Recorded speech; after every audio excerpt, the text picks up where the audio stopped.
Hello, welcome to Teach Out Security Solutions. My name is Ian Thomas and I'll be your instructor for today. And today we're covering preventing harassment in the workplace. Pretest. A hostile environment allows an agency to get more work completed. This is false. I am not responsible for a hostile environment. This is also false. Being a female cannot cause me to have a hostile work environment. False. Only a supervisor will have to go to court over a hostile environment lawsuit. False. Diversity in the workplace is not important to the agency's goals. False. A hostile work environment serves no good and no purpose, and it interferes with the agency's work. The prevention and elimination of harassment is everyone's responsibility. Learn what to do so you don't become the next news story, or worse, the next court case. Course objectives. Realize the importance of teach out policies and the law. For every employee to know that they have a right to work in a respectful environment. Cause self-examination of attitudes, beliefs, and actions towards those who are different from us. Know the different types of harassment. Understand whose job it is to stop harassment, and understand what is expected when harassment does occur. Know how to deal with harassment when it happens. Your Teach Out Employee Handbook includes policies regarding the types of harassment. They include company philosophy, responsibilities, types of harassment, reporting procedures, and consequences. Types of harassment. What is the most common type of harassment in the workplace today?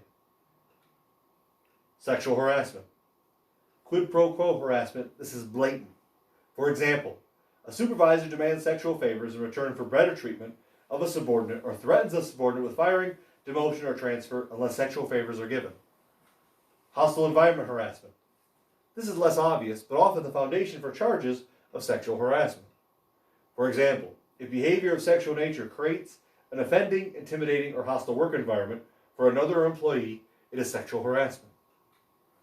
Hostile environment harassment. Courts are likely to find an illegal hostile work environment where there is pornography, degrading comments, vulgar language, embarrassing questions, sexual touching, sexual jokes, or sexual propositions. Same-sex harassment. Male harassment on another male or female harassment on another female. In 1998, the Supreme Court stated that same-sex harassment is illegal and will not be tolerated. Non-employee harassment. Sexual harassment on the job by a non-employee, i.e. vendors, customers, and visitors, is not excusable behavior. Harassment on the job by a non-employee can lead to sexual harassment charges, just as sexual harassment by an employee would. Third-party harassment. Behavior not found offensive by some employees can facilitate an offensive environment for other employees. For example, a group of employees are talking about each other's sex lives in the presence of another person who feels very uncomfortable about such discussion. Other types of harassment. Other types of harassment are equally unacceptable with equally serious consequences. Race, religion, national origin, age, disability, sexual orientation, pregnancy, political affiliation, and physical appearance. The workplace should be a respectful place. We spend a significant amount of time in our workplace. Many of our jobs are already stressful enough without the added stress of harassment. A respectful workplace. Why respectful behavior? No one wants to work in an environment where he or she feels harassed and uncomfortable. Respectful behavior facilitates more productive employees. Disrespectful, harassing behavior can cost the perpetrator their job. Why respectful behavior? Studies have found that 50% of sexual harassment cases were coworkers or peers with the alleged harassers. Only 26% involved the immediate supervisor. In 1991, Amendment to Title VII of the Civil Rights Act of 1964 allows victims to recover punitive damages, which means they can sue. Harassment lawsuits usually have personal, legal, financial consequences for the harasser. The best thing to be would be to stop harassment before it starts. Here we have equality, treating every officer the same, treating supervisors, new officers, officers who have worked with us for a long time, all equally, except in differences. You will work with officers who are much different from you, different backgrounds, different social economical upbringings, different sexual orientations. Understanding that will be the first key to success.